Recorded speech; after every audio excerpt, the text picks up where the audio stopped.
How to fix EE account direct debit fail. So in here, the very first thing that I recommend you guys do is simply pay all the outstanding balance via my EE app, or you can simply do that through the web version, right? So you can actually use a debit or credit card to prevent service disruption. And secondly, simply update direct debit info, re-enter all of the bank details under the billing and direct debit in my EE application.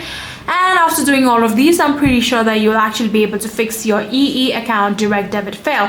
So even after paying balance manually and updating direct debit info, if it's still not working, then try to simply call their customer service. You can get their number through their website, or you can get it online very easily. Simply call them and tell your exact problem. I'm pretty sure that they will help you out. So yeah, that is it. If you guys do have any further queries, then please let me know in the comment section down below.